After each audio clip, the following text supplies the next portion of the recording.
Hey everyone, it's day 17।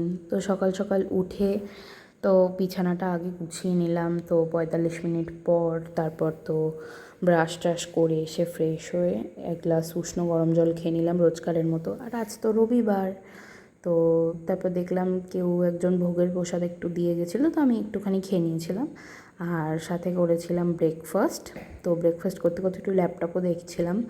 তো দেখে টেকে তারপর তো আমার ওই সপ্তাহে একটা করে এই ওষুধটা থাকে, তো ওই ওষুধটাও খেয়ে নিলাম। কেটে সোজা গেছিলাম স্নানে। আজকে আমাদের জয় জগন্নাথ মন্দিরে একটা অনুষ্ঠান ছিল, তো মা বলেছিল এই সাদা কুর্তিটা পরে রেডি হতে, তো আমি এটা পরে রেডি টেডি হয়ে নিলাম। নিয়ে বাবা এসেছিলো আমাকে নিতে, তো গিয়েছিলাম জগন্নাথ মন্দিরে।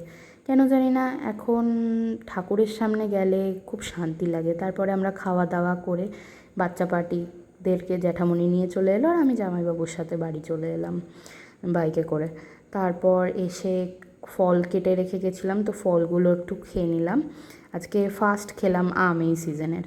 আর সন্ধ্যাবেলা তো সন্ধ্যা পুজোটা তাড়াতাড়ি করে দিয়ে নিয়ে আমি বসেছিলাম পড়তে। তারপর একটু সবাই এসেছিলো, কথা টথা বলছিলাম, দেন রাত্রেবেলা করে নিলাম ডিনার। তো এইভাবেই কাটলো আজকের দিনটা। টাটা।